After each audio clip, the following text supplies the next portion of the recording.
Mas há um Deus nos céus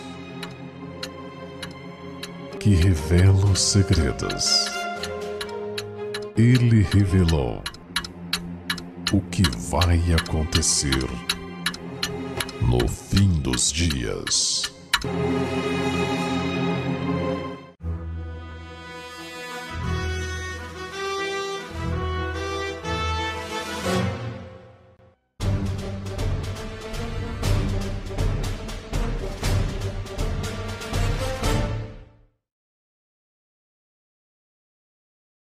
Pérolas escondidas. Mundo no maligno, Deus no controle. E ele muda os tempos e as estações. Ele remove os reis e estabelece os reis. Ele dá sabedoria aos sábios e conhecimento aos entendidos. Daniel 2:21. Com a eleição de Donald Trump a presidente dos Estados Unidos, diversas especulações surgiram por todos os lados e junto com elas as previsões ou as agendas dos donos do mundo, os Illuminati, ganham força. O meio cristão se agita, afinal. Desenhos como os dos Simpsons já anteciparam com alguma exatidão fatos consumados. Como entender tudo isso à luz da Bíblia? Bem, primeiramente é preciso entender, como diz o texto acima, que é Ele, Deus, quem remove e estabelece reis. Isso quer dizer exatamente isso. Não importa o que o diabo planeje com sua agenda, não importa os que se dizem donos do mundo, o que eles executem a mando dele.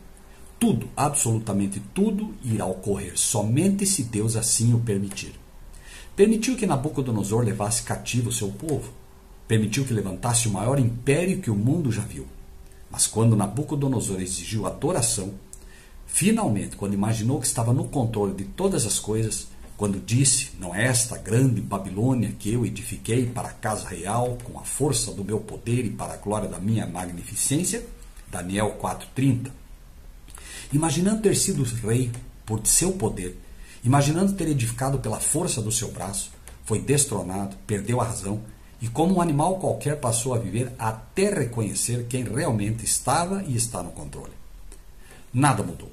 O diabo continua fazendo a sua agenda e seus discípulos, achando-se donos do mundo, propagam todas essas agendas através de filmes, desenhos e tudo o que podem.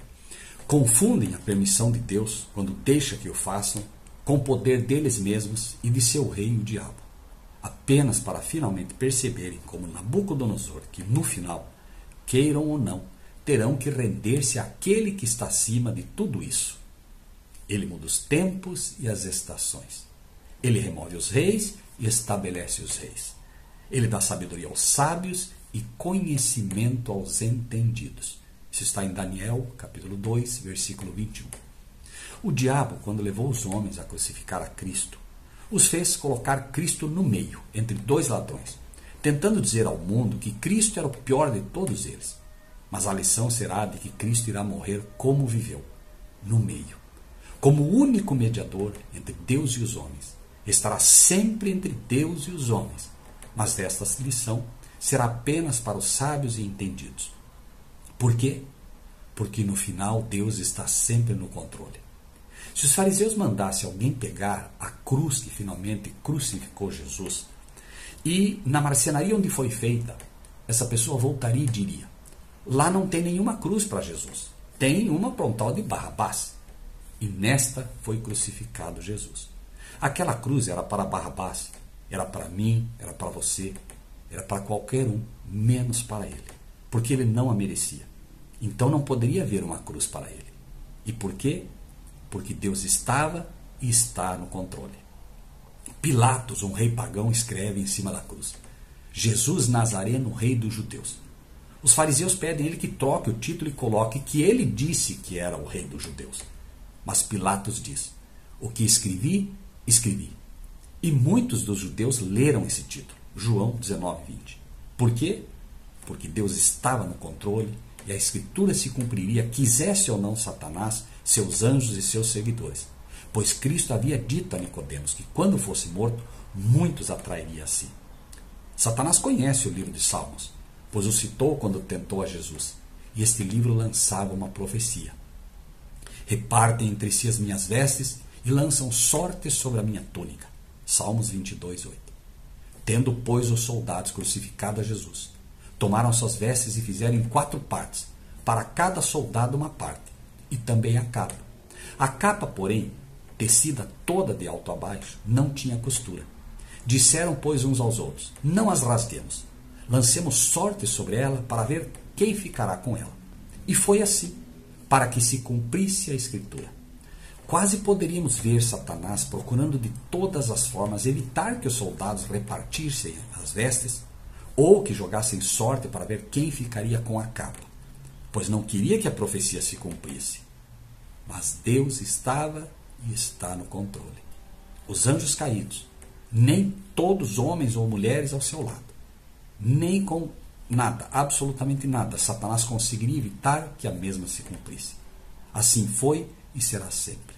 Satanás joga seus dados na história e cria sua agenda, mas no final irá acontecer ou não apenas se Deus permitir. A nós, os que resolvemos servir a Deus, resta saber que não precisamos conhecer a agenda de Satanás. Deus quer que conheçamos a sua agenda, os seus caminhos, mais do que tudo.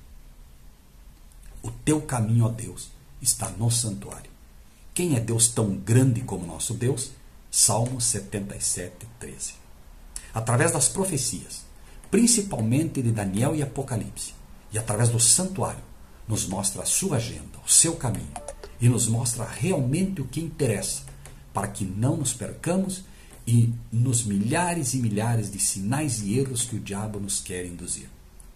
Bem podemos com toda certeza, ao ver um Deus que se compadece e que se digna revelar sua agenda aos que são menos que o pó, podemos gritar a plenos pulmões: quem é Deus tão grande como nosso Deus? Salmo 77, 13. Estudemos as profecias e as lições do santuário, que nos revelam a agenda do verdadeiro dono do mundo. E deixemos para os que servem ao inimigo o estudar a agenda do diabo. As armadilhas do grande enganador, Deus as revela todas através das suas profecias. A besta que sobe do mar, a besta que sobe da terra, o sinal da besta, a Babilônia, os chifres, as trombetas. Está tudo escrito, esperando apenas que estudemos a fim de detectar estas armadilhas. Conhecer a agenda do inimigo e não estar preparado para enfrentá-la, de nada nos ajudará. Estudemos a palavra de Deus. Isto irá nos preparar para enfrentar o inimigo e todas as suas armadilhas. E isso é o mais importante. Pense nisso e que Deus seja contigo.